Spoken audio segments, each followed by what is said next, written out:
Bismillahirrahmanirrahim.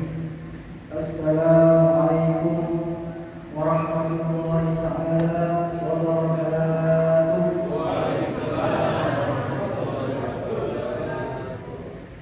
Bismillahirrahmanirrahim. Alhamdulillahirabbil alamin. Hamdan yuwafi ni'amahu wa yukafi mazidah. Wassalatu wassalamu ala asyrafil anbiya'i wal mursalin sayyidina wa nabiyyina wa habibina wa syafi'ina wa qurrati a'yunina wa nura qulubina Muhammad bin Abdillah wa ala alihi wa sahbihi wa man walah. Wa la haula wa la quwwata illa billah. Amma ba'd. Segala puji dan syukur kehadiran Allah Subhanahu wa taala atas seluruh nikmat-nikmat Allah Subhanahu wa taala yang telah diberikan kepada kita, dan juga seluruh kenikmatan Allah Subhanahu wa taala yang akan diberikan kepada kita. Dan salawat serta salam yang telah selalu kita sampaikan, kita curahkan kepada junjungan kita, baginda kita, yaitu Nabi Muhammad sallallahu alaihi wasallam, dan para keluarga besarnya, dan para zuriat-zuriatnya, para sahabat-sahabatnya, dan para pengikut-pengikutnya hingga hari kiamat nanti.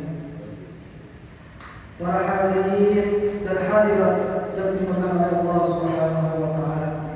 Alhamdulillah, kita dikumpulkan kembali di malam yang mulia ini, dan di tempat yang mulia ini, yang diawali dengan beribadah kepada Allah Subhanahu wa taala, membaca ayat Quran Allah Subhanahu wa taala, kemudian kita memuji Allah Subhanahu wa taala, berzikir kepada Allah Subhanahu wa taala, dan berselawat kepada Nabi Muhammad sallallahu alaihi wasallam. Dan mudah-mudahan dengan seluruh amal kebaikan kita, amal ibadah kita, Allah terima, dan Allah terima amal ibadah kita. Dan mudah-mudahan segala hajat dan doa-doa kita dikabulkan oleh Allah Subhanahu wa taala. Mudah-mudahan kita selalu diberikan kesehatan, diberikan kekuatan untuk beribadah kepada Allah Subhanahu wa taala. Dan mudah-mudahan diberikan kita di kemudahan urusan dunia maupun urusan akhirat, dan diluaskan rezeki kita, dan diberikan rezeki yang berlimpah. Amin amin ya rabbal alamin.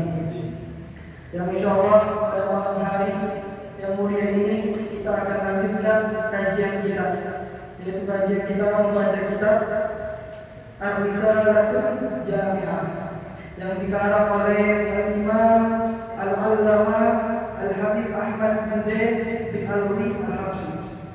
Nah, sebelum kita melanjutkan membaca kitab ini, kita bertawassul kepada beliau, kita minta mudah-mudahan kita dapat keberkahan dari beliau, mendapatkan cahaya ilmu berkat beliau. Bismillahirrahmanirrahim.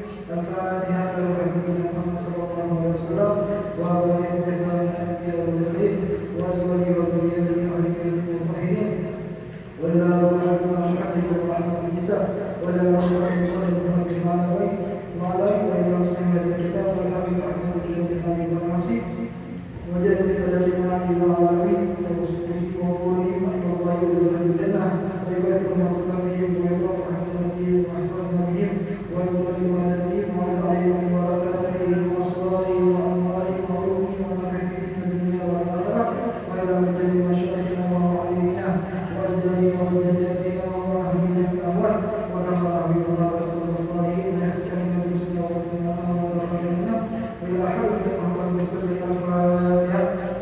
A'udzu billahi minasy syaithanir rajim. Bismillahirrahmanirrahim. Alhamdulillahi rabbil alamin. Ar-Rahmanir Rahim. Maliki yaumiddin. Iyyaka na'budu wa iyyaka nasta'in. Ihdinas siratal mustaqim. Siratal ladzina an'amta 'alaihim ghairil maghdubi 'alaihim waladdallin. Amin. Bismillahirrahmanirrahim. Alhamdulillah. Yang sebelumnya kita sudah mulai membaca kitab ini, kita sudah membahas tentang sedikit makna Bismillahirrahmanirrahim, sedikit tentang makna hukum-hukumnya Bismillahirrahmanirrahim. Maka kita akan melanjutkan membaca kitab ini yang beliau al-muallif yang pengarang melanjutkan dengan alhamdulillahirabbil alamin. Yang pertama dimulai dengan bismillahirrahmanirrahim dan melanjutkan dengan alhamdulillahirabbil alamin hamdan yuafi ni'amahu wa yukafi'u mazidah. Beliau memulai dengan bismillahirrahmanirrahim, kemudian melanjutkan dengan alhamdulillahirabbil alamin. Apa tujuannya? Yang pertama yaitu mengikuti Al-Qur'an, kitab Allah Subhanahu wa taala, sebagaimana dalam kitab Al-Qur'an yang dimulai dengan bismillahirrahmanirrahim, kemudian alhamdulillahirabbil alamin. Jadi ayat pertama surah Al-Fatihah bismillahirrahmanirrahim, dan ayat yang kedua alhamdulillahirabbil alamin. Itu tujuan yang pertama, beliau mulai dengan alhamdulillahirabbil alamin setelah bismillahirrahmanirrahim. Yang kedua yaitu mengikuti sunnah Rasulullah SAW, sebagaimana diriwayatkan dalam hadisnya, kullu amrin min ba'di la yubda bihi bilhamdulillah wa aqta. Ini setiap perkara yang penting yang tidak dimulai dengan alhamdulillah, maka qalilul barakah, sedikit keberkahan dalam hadis itu. Jadi ada perkara-perkara yang wajib kita mulai dengan alhamdulillah.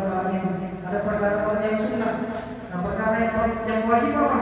Ketika kita sholat, wajib kita membaca alhamdulillah karena di dalam termasuk dalam surat Al-Fatihah. Dan yang kedua, ketika khutbah Jumat, itu wajib untuk memulai dengan alhamdulillah.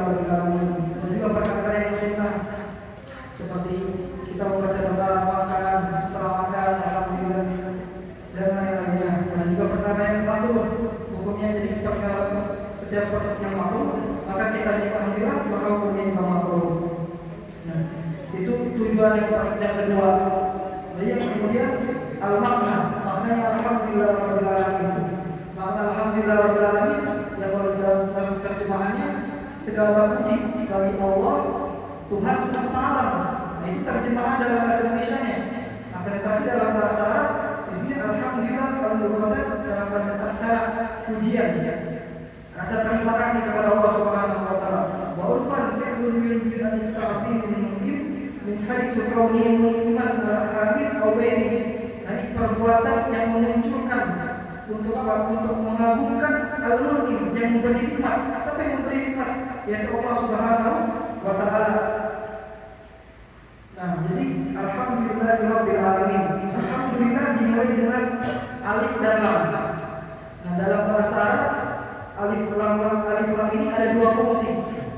Yang pertama itu at-ta'rif, alif lam at-ta'rif. Dan yang kedua al-istighraq. Maknanya at-ta'rif apa? Itu dikhususkan. Contohnya apa? Al-qalam. Al-qalam itu pulpen, artinya pulpen. Jadi ketika orang menyebut al-qalam berarti khusus untuk pulpen ini aja. Atau enggak kitab al-kitab.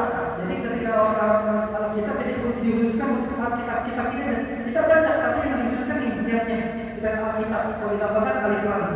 Tapi kalau kita pun seluruh kitab. Nah, itu makna alif lam at-ta'rif. Nah, yang kedua al-istighraq. Al-istighraq itu alif lam al-istighraq. Nah, itu maknanya apa? Maknanya luas, umum secara umum. Contohnya apa? Ya contohnya alhamdulillah rabbil alamin. Alhamdulillah jadi luas. Alhamdulillah itu maknanya puji, memuji. Jadi ketika ditambah alhamdulillah alif lam itu segala puji. Ini segala puji hanya milik Allah Subhanahu wa taala. Maka ketika kita memuji Allah Subhanahu wa taala, kita sempurnakan pujian itu hanya milik Allah Subhanahu wa taala. Kita totalkan itu hanya untuk milik Allah Subhanahu wa taala. Contohnya apa? Ketika kita ditanya kabar gimana, Pak, gimana kabarnya? Nah, kita jawab alhamdulillah. Alhamdulillah, tapi ya ada sakit-sakitnya. Nah, itu kurang sempurna. Jadi makna alhamdulillah itu kurang sempurna dalam dirinya. Bahwa segala puji yang harus kita puji itu ya Allah Subhanahu wa taala. Maka kalau ditanya lagi, Pak, gimana usahanya, kerjaannya, lancar atau enggak? Dijawab alhamdulillah, tapi ya sedikit agak dikit. Itu berarti kalau jawab ada tapinya atau ada ianya, berarti itu belum sempurna untuk bersyukur kepada Allah Subhanahu wa taala.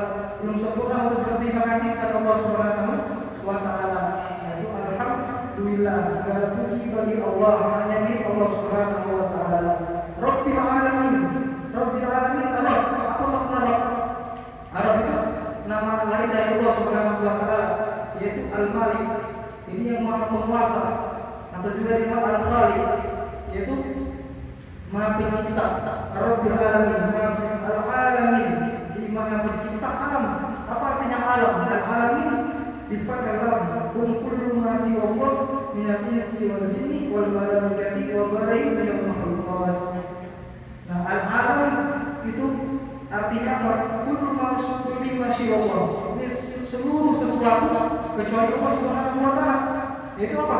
Manusia, hewan, tumbuhan, malaikat, dan makhluk Allah Subhanahu wa taala. Maka disebut apa? Rabbul alamin, Tuhan semesta alam dan seluruh itu disebut, seluruh selain Allah Subhanahu wa taala itu disebut alam. Nah, ketika kita menyebut alhamdulillahirabbil alamin, segala puji bagi Allah Subhanahu wa taala, Tuhan semesta alam. Nah, kita jangan bayangkan yang di luar, misalnya pohon atau apa tumbuhan dan alam gunung, tapi kita bayangkan diri kita. Nah, diri kita ini apa? Tuhan kan? Bukan kan? Nah, jadi diri kita ini juga termasuk alam dalam diri kita.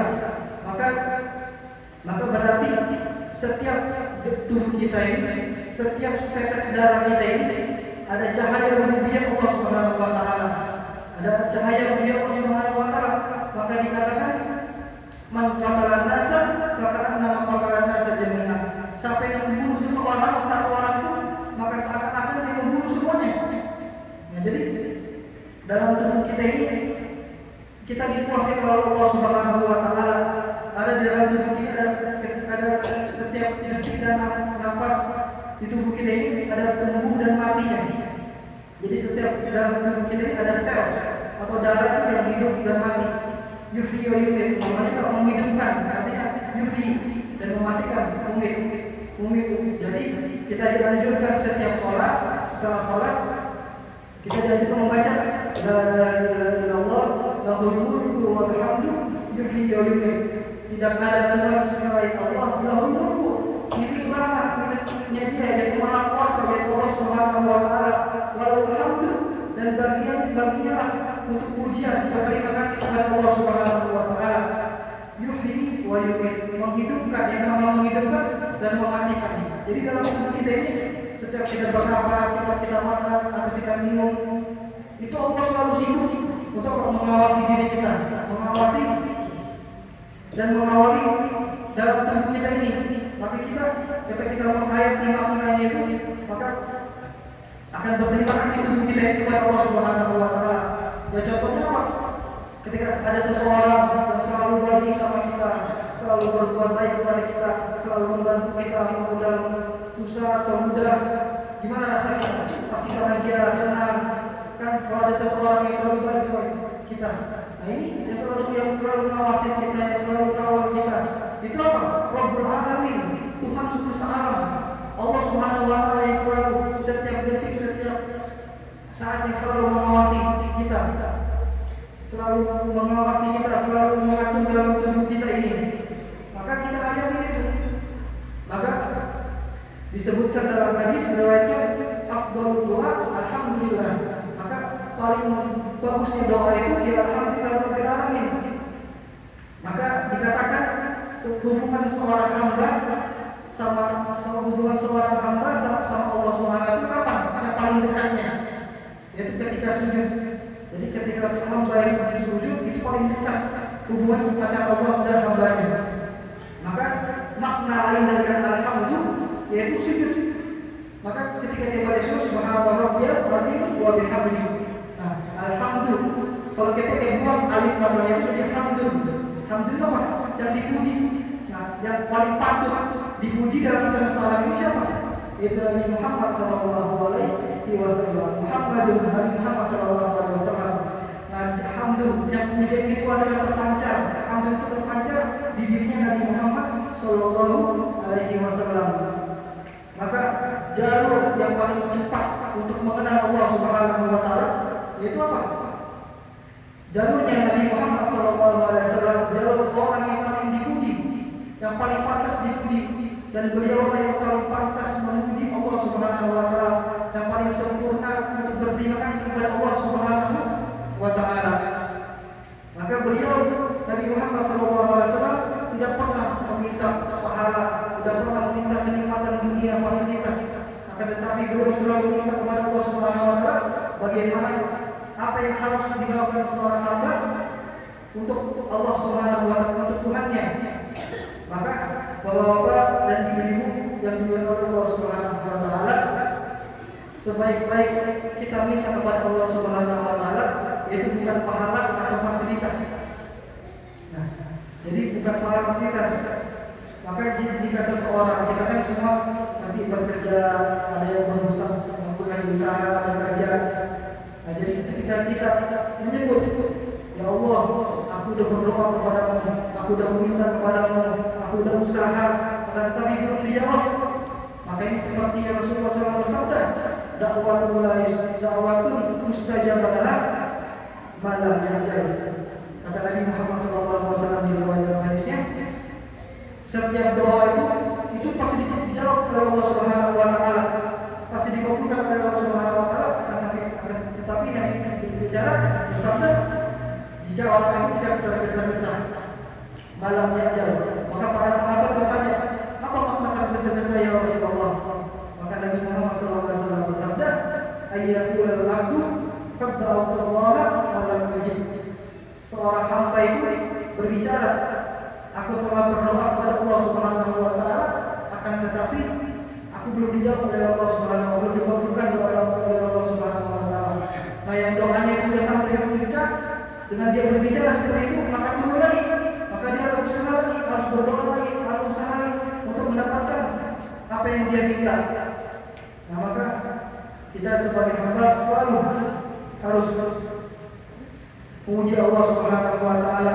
Jadikan di hati kita ini selalu ingat kepada Allah Subhanahu wa taala, selalu memuji Allah Subhanahu wa taala, maupun di dalam keadaan apapun, dalam kendaraan, dalam di jalan atau dalam bekerja, selalu memuji Allah Subhanahu wa taala. Hati kita selalu ingat kepada Allah Subhanahu wa taala. Karena ketika kita selalu memuji Allah Subhanahu wa taala, setiap nafas kita selalu memuji Allah Subhanahu wa taala, maka orang-orang itulah yang disebut dalam hadis Nabi Muhammad SAW.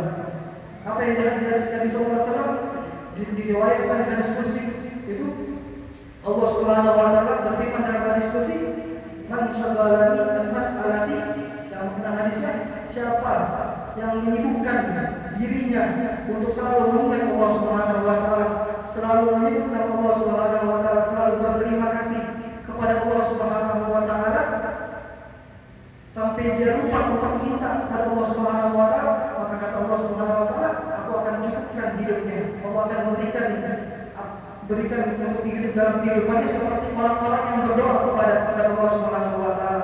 Dia selalu memuji Allah sampai tidak ada waktu untuk meminta kepada Allah Subhanahu wa taala. Allah akan langsung kasih tanpa dia minta. Nah, dan mudah-mudahan kita termasuk dari golongan itu. Amin ya rabbal alamin. Nah, itu makna alhamdulillah ya rabbil alamin. Dan kemudian hamdan yuafi ni'amahu wa yukafi mazidah. Hamdan itu makna pujian. Hamdan yuafi ni'amahu. Ini maknanya dengan pujian yuafi ya yuqabil. Jadi menyamai, memenuhi. Ya, jadi kita memuji Allah Subhanahu wa taala dengan pujian yang menyamai ni'amahu, nikmat-nikmatnya. Jadi kita kan enggak bisa menghitung nikmat Allah Subhanahu wa taala seberapa banyak. Sebagaimana Allah berfirman, "In ta'uddu nikmatallahi la tuhsuha." Jika engkau ingin menghitung nikmat Allah Subhanahu wa taala, tidak akan mampu. Jadi kita cuma bisa apa? Bisa untuk memuji Allah Subhanahu wa taala dengan pujian hamdan yuafi ni'amahu. Jadi pujian dengan yang menyamai kenikmatan Allah Subhanahu wa taala, mendampingi nikmat Allah Subhanahu wa taala. Wa yukafi mazidah, wa yukafi qabil. Ini membalas yang lebih dari nikmat itu. Jadi kita memuji Allah Subhanahu wa taala, alhamdulillah rabbil alamin, hamdan wa ni'amahu wa yukafi mazidah. Segala puji bagi Allah Subhanahu wa taala, Tuhan alam semesta, dengan pujian yang menyamai nikmat Allah Subhanahu wa taala dan nikmat yang akan datang yang Allah berikan kepada kita sudah puji duluan. Itu maka disebutkan di sini hamdalah yang sayyidnya hamdalah paling afdalnya hamdalah di sini disebutkan alhamdulillah rabbil alamin hamdan yuwafi ni'amahu wa yukafi mazidah. Seperti selawat. Kalau selawat yang paling afdal itu selawat Ibrahimnya. Nah, kalau alhamdulillah di sini alhamdulillah rabbil hamdan yuwafi ni'amahu wa yukafi mazidah. Maka dengan pujian yang menyamai nikmat Allah Subhanahu wa taala dan balasan yang Allah belum berikan, kita sudah berterima kasih kepada Allah Subhanahu wa taala. Maka dikisahkan bahwa ada seorang hamba ini sudah beribadah 500 tahun. Nah, jadi pada zaman-zaman dahulu itu umurnya mereka itu panjang. Mereka itu panjang ratusan tahun, kayak seperti zaman Nabi Nuh itu ratusan tahun. Jadi beliau ini telah beribadah 500 tahun. Bukan kayak kita yang udah beberapa jam, udah ngantuk. Nah, tapi mereka ini seorang hamba ini beribadah kepada Allah Subhanahu wa taala 500 tahun. Nah, setelah dia meninggal, dia minta kepada Allah Subhanahu wa taala, "Ya Allah, masukkanlah aku ke surga-Mu dengan seluruh amal yang 500 tahun ini." Nah, maka dia minta kepada Allah Subhanahu wa taala dimasukkan surga untuk dengan amalnya, dengan berkat amalnya yang 500 tahun ini yang dia beribadah kepada Allah Subhanahu wa taala. Maka kata Allah, sampaikan kepada Jibril, ya udah, jangan langsung, wahai Jibril, jangan langsung masukkan dia ke dalam surga. Maka timbang dulu amal baiknya itu, amal ibadahnya selama 500 tahun timbang dulu, kata Allah Subhanahu wa taala. Dan setelah itu ditimbang. Dan ditimbang dengan apa? Allah berikan timbangannya itu setengah dari nikmat basar, jadi setengah nikmat penglihatan. Allah cuma timbang dengan amal-amalnya itu dengan setengah nikmat penglihatannya itu yang Allah berikan kepada dia. Jadi ketika ditimbang tidak berat amal kebaikan yang dengan 500 tahun itu tidak berat, tidak mampu mendampingi mengadili nikmat dari yang setengah itu. Jadi ketika itu langsung Allah sampaikan kepada mereka masukkan dia ke dalam neraka. Maka kata seorang hamba ini, "Ya Allah, jangan masukkan aku ke dalam neraka-Mu. Maka masukkan aku ke surga-Mu dengan rahmat-Mu, dengan fadl-Mu wa rahmati, dengan nikmat-Mu." Maka kata seorang hamba itu, maka para ulama selalu berdoa kepada Allah Subhanahu wa taala, "Allahumma maghfiratuka awsa'u min dzunubina wa rahmatuka arja indana min a'malina." Allahumma maghfiratuka awsa'u min dzunubina. Ya Allah, ampunanmu yang lebih luas daripada dosa-dosa yang pernah aku perbuat. Wa rahmatuka arja indana min a'malina. Dan rahmat-Mu yang kami harapi ketimbang dari amal-amal perbuatanmu. Nah, maka mudah-mudahan kita selalu berdoa kepada Allah Subhanahu wa taala, selalu memuji kepada Allah Subhanahu wa taala setiap saat kita. Nah, di situ mungkin sampai sini aja, kita akan lanjutkan nanti di waktu yang lain. Mudah-mudahan dengan kita pelajari ini kita dimudahkan untuk mengamalkan apa yang kita pelajari. Dimudahkan kita untuk menjadikan istiqomah dalam kebaikan. Amin ya rabbal alamin. Dan yang terakhir, ada sedikit amal yang diwasiatkan dari Habib Ali. Jadi saya Senin kemarin saya ketemu Habib Ali bin Abu Bakar di Majlis Rasulullah SAW di Jawa Pascan. Jadi beliau berwasiat. Beliau mengatakan ada 4 wasiat. Nah, yang pertama yaitu selalu menjaga selawat kepada Nabi Muhammad SAW di pagi hari minimal 10 kali di pagi hari, 10 kali di malam hari. Itu selalu dijaga setiap hari. Karena apa? Sebagaimana Nabi SAW bersabda, orang yang selalu menjaga 10 kali di pagi hari bersolat kepadaku dan 10 kali di malam hari, maka dia termasuk orang yang mendapatkan syafaatku di hari kiamat nanti. Maka selalu dijaga itu selawat minimal 10 kali di pagi hari, 10 kali di malam hari. Kemudian selalu wajib dijaga membaca ayat kursi. Nah, ayat kursi itu termasuk ayat yang paling mulia dalam Al-Quran. Maka selama kita baca ayat kursi, ada 4 kata beliau. Beliau mewasiatkan tempat atau waktu. Yang pertama apa? Yang pertama setelah sholat. Jadi setiap sholat 5 waktu itu selalu membaca ayat kursi. Selalu membaca. Kata beliau, siapa yang selalu membaca ayat kursi setelah sholat, maka mudah-mudahan dia meninggal dengan husnul khotimah. Maka ketika husnul khotimah maka pasti masuk surga Allah Subhanahu wa taala. Maka biasakan setiap sholat kita membaca ayat kursi. Itu yang pertama. Yang kedua, sebelum tidur. Jadi sebelum tidur itu kita ajarin keluarga kita, anak-anak kita untuk selalu membaca ayat kursi sebelum tidur. Nah kata beliau, dilafazkan bukan dalam hati, tapi dibaca, didohirkan. Jadi membaca Allah bukan dalam hati, kata beliau. Jadi baca ayat kursi sebelum tidur, kata beliau apa? Untuk dijaga oleh Allah Subhanahu wa taala sampai dia tidur. Ketika dia tidur, Allah jaga sampai dia bangun. Nah itu dibiasakan untuk membaca ayat kursi sebelum tidur. Yang waktu ketiga, ketika masuk rumah. Nah, jadi biasakan membaca ayat kursi ketika masuk rumah.